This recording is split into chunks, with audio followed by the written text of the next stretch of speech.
Liverpool were far the better side all over the pitch. By far. Let me give you a stat of Unai Emery since he took over away from home. Out of a possible 72 points, he's picked up 30. It's disgraceful. We are the only team that can be 5-4 up and then lose 5-4. Look, we've got 2 weeks to rectify the problems. The board have.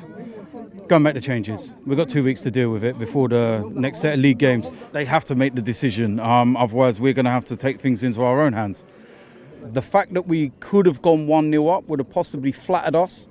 It was the away form and how bad it was getting. And nothing's changed. We know we've got problems in defence, and we have done for a long time, even under Arsene Wenger's reign. But I felt for 60 minutes we were in the game and dangerous. And if Aubameyang was onside and we got that 1-0, it would have been interesting. And if the board don't act, we're going to have to start on them. Raul Sanelli, Josh Kroenke, all of them. Because they're the ones that have the power now. If we went 1-0 up, it would have looked like a tactical masterclass from Emery. And we could have then changed things around. The mentality, the style of play, the way we set up.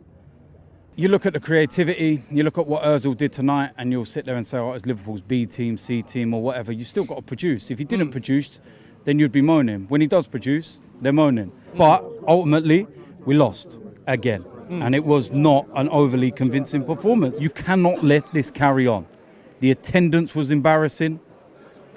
There was more Frankfurt fans making noise, although at some points when the goals went in, I wondered if it was actually Arsenal fans cheering.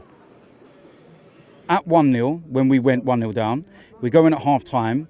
We can't play that same style no more because we now have to get a goal. But he didn't change it. Didn't even moan about it because I'm bored of moaning about it now.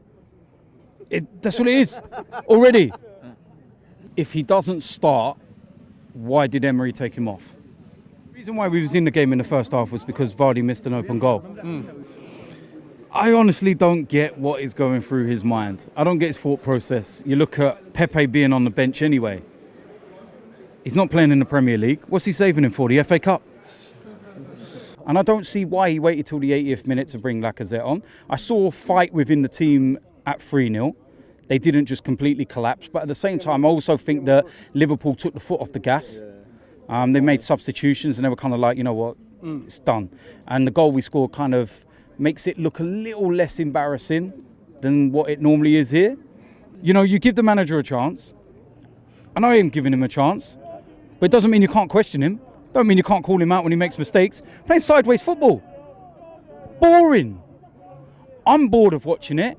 The players look like they're bored of playing it. Well, what do you want me to say? We come up here on a Monday night. It's crap. I'm embarrassed. I am. I'm embarrassed, honest to God. You know, going into half-time, we could take a positive from that. Go into the second half, first 15, thought we started brightly, but ultimately, we fell apart. And when we conceded the first goal, the heads dropped, the confidence went. People are talking that they want to find someone and get that in place first. I don't care about getting anyone in place. I'd rather a caretaker, you know, Freddie or someone like that, just to take over for now. Just to try and lift the spirits again. But overall, we were beaten by the better team. I'm not saying we underestimated Sheffield United, but anyone without even coaching badges knew how they were going to play. We know it's a narrow pitch. It's not one of the biggest in the Premier League. So what do we need within the side? Not starting, but we need someone to open them up. We've been hearing for the last week and a half, Ozil's training well. Ozil's doing all the right things. But yeah, he's not on the bench. Someone's got to start answering questions. Because you're paying 350 grand for a guy that just plays Fortnite. Even towards the end, it didn't look like the players even wanted to get an equaliser. It was like they were all looking at each other saying, don't get a goal, because whoever gets it, you're saving him his job. They didn't look bothered. They didn't. That didn't look like a team that were trying to chase and score a goal. They don't look like they care. The bigger picture is that we're not chasing the same kind of things that Liverpool are. All right, right now we have one objective, which is to get back in the Champions League. Liverpool's objective is to win the Premier League. We're not in the same, you know, categories as they are. But in a couple of years' time, we need to be challenging for the league. But right now, we have different objectives. He's turned around this week and said Tierney is ready to start.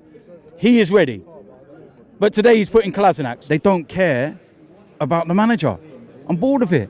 It's crap. I don't know what more to say. It's Thursday. It's cold. I wasn't happy with Guendouzi's performance. I wasn't happy with Granit Xhaka's performance. What are you cautious for? Rob Holding's been back for over a month. He was our best centre-back before he got injured. So why is he not being given a chance? It's not like he's just come back last week. Look, I'm hearing that Emery said that it was planned. But things changed during the course of a game. He had another 10, 15 minutes in him. And I think we would have seen it out. But he just took him off. And then you could see that things just weren't sticking. Always worrying about money side of things, and they're worrying about it costs 6 million to get rid of him. And listen, it'll cost a lot more than 6 million if we don't, you know what I mean, get into the Champions League. You spend that kind of money on a player and then you don't play to his strengths anyway, and then you don't play him. And then when you need a goal, you've got Laka and Pepe sitting on the bench, and then you bring on Torreira.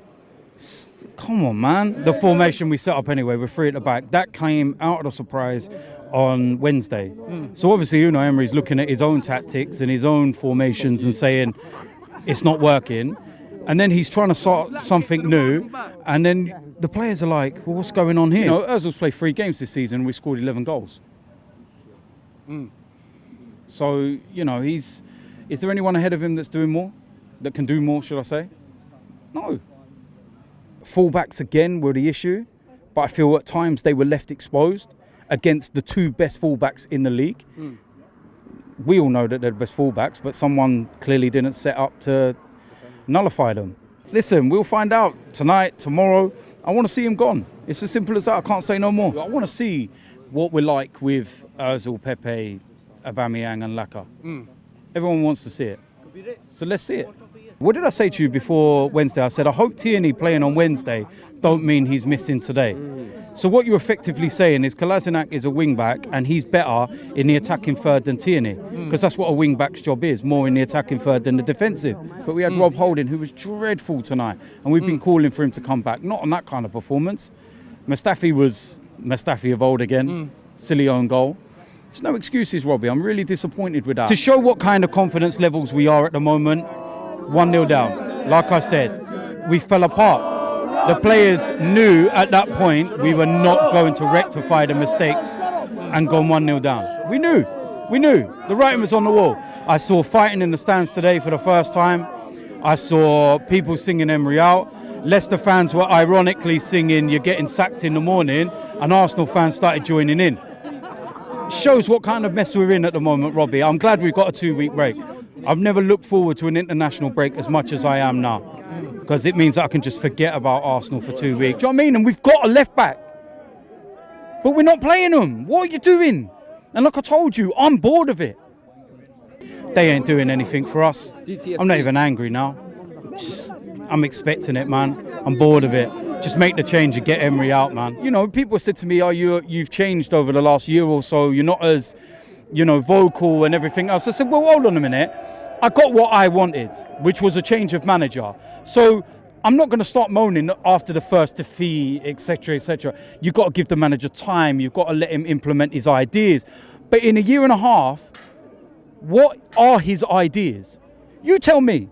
Do you know what his ideas are? Do you know what his formation is? Do you know what his best 11 is? He don't know what it is. I don't know what it is. Other teams don't know what it is. We're easy to play against. We're boring. Well, what do you want to say? I can guarantee now, teams that are coming up to face us are going, Arsenal this weekend, lovely. Why are teams feeling like that about us? Teams should be looking at us and going, fuck me, it's Arsenal. They've got Aubameyang, they've got Lacazette, they've got Pepe. And there's another one. Wrong substitution. Why are you taking Pepe off? And you've just got to question the way that we're setting up and the way that we're going out tactically, because it's just not good enough. And like I said, the board have got 2 weeks now to rectify the problems. With these games we've got coming up, we've got Leicester in there as well. Big games. And then we're coming up against the supposed top 6 sides and stuff. If by come January time, we're drifting well away 7th, 8th, and you've got to start questioning. And like other people have said, there's no loyalty. We got rid of a man that brought us so much success because it was the right time. But we've got a manager now that we've got no loyalty to. You know, we're not playing no better now than we were at the end of last season. How can we have the strikers and the attack that we have and yet play like Stoke? Come on, man. Fucking sort it out, because I'm bored of it. And fuck the Premier League and Sky and whoever fucking played the game tonight. Sending us up here on a Monday when we've got a game on Thursday. No consideration to the fans. Fucking arseholes, man. Shit day. Bollocks to it. Pepe. He's going to cause so many problems in this league, and I don't care what people want to say, and he didn't finish his chances, this, that and the other. I've never seen Van Dijk take 2 yards back on a player before. I've never seen him do that. I watched Robertson, best left back in the Premier League, twisted up left, right and centre in the first half. So you look at things like that and you say, when he gets his shooting boots, what Pepe needs is a goal now. You know, you remember when Bergkamp come here and Henry come here, and they needed that one goal just to give him something to kick on. That's what Pepe needs now. He needs a goal.